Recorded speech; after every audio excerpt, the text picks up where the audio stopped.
See you guys, it's a cloudy Friday, right? But Friday still, no matter what, right? Oh, it's so good to see you, Barb and Jack, Michael, Nana. Oh, guys, I can't really express this. I don't know why necessarily. I got up at the same time, kind of the same time of day, but just need this day. What's up, Doug? Good to see you, Mobile Devo.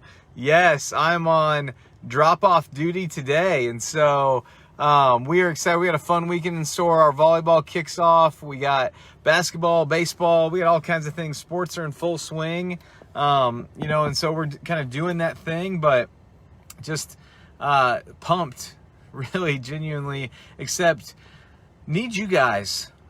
Today's just one of those days that I kind of feel in my spirit, just the desire and the need for community, just that reminder that we're in this together, that we grow together, that we grieve together, that we learn together, that we love one another, that we do those things. And I think the reason why I'm reminded of that, I just had some really good conversations this week and thinking through just the way that I condition myself to just kind of move through life without thinking, but yet learning to be grateful for those times that God causes us to slow down and to think, to even wait, which sounds weird. Like, nobody likes to sit in the waiting room at a doctor's office. I don't want to wait in line. I like my meals to come out quickly. I like for stores to be able to walk right in, walk right out, having got what I needed. But sometimes it's in the waiting that, as we wait in line at the grocery store, that we meet people, that we have conversations. As we wait, we are able to pray and seek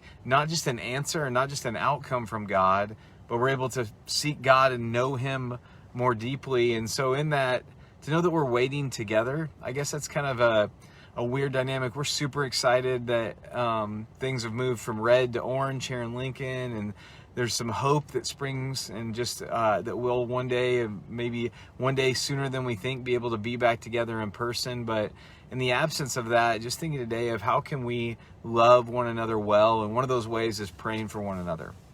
And so I just want to give some testimonies of those of you that have sent in prayer requests in regards to your kiddos, or we've had 4 deaths within our church or extended church family this past week. We've had puppies, or not puppies, but dogs. I call all dogs puppies. Beloved pets put down. So there's been some lamenting together, some grieving together. There's also been some celebrating, some engagements, some births, some different things like that. And so I just want to say thank you for allowing me to pray with you and pray for you, and doing the same for us. So a couple of prayer requests that we have just kind of laying out before us is continuing to pray for our transition and new rhythm of life as Lynn's going to school. It is fun to watch her invigorated, to watch her studying and learning, to see that example that's set for our kiddos of an empowered female dynamic. I really love that for my daughters, and just praying for them to be able to see just that God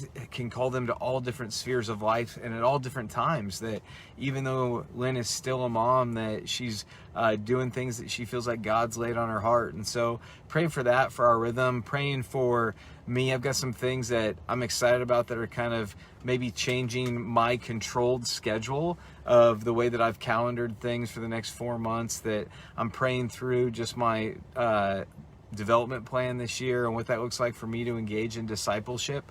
I've been praying for friendships, and God's been providing those. And so just want to lay those out. As I thought yesterday, I was talking with a friend about, I love hearing people's needs and being able to serve them, but I need to also express my needs, and sometimes I forget that. And he challenged me to do that, and so I want to take that challenge to heart. So thank you. Thank you for loving me, for loving my family, for praying for me. God, I do come to you today, not just as my Father, but as our Father. And I just want to thank you for my brothers and sisters, for those that are walking through life, and we all have different burdens, we all have different excitements, and we all have different opportunities in front of us, God, and yet you've made us a body, that we're connected, arms, legs, feet, hands, eyebrows. And so, God, I pray that we would appreciate one another, that we would do what it says in Romans, that we would outdo one another in showing honor, that we would forgive one another, as it says in Ephesians 4, that we would love one another well, God, that we would restore one another like Galatians 6. And so, God, I also just pray and thank you that we're all humans, that we all make mistakes, and in that we can find a glimpse of your love, acceptance, and grace in one another. And so I pray for that. I give you our weekend, God. We have weather coming in and just different things like that. And so, God, I pray that you would help us to rejoice in each day that you've made, that we would rejoice in being tucked in with warm homes and crock pots full of chili and fireplaces full of wood and warmth and tables surrounded by friends and family, hopefully, God. God, I thank you that we're able to make phone calls and connect, that we're able to pray for one another. God, just thank you that in the midst of so much uncertainty and what feels like stripping, that you've shown us more and more what's most important. So, God, we love you. We thank you for loving us. And it's in your son's name I pray. Amen. Love you guys. Praying for you. Pray for me.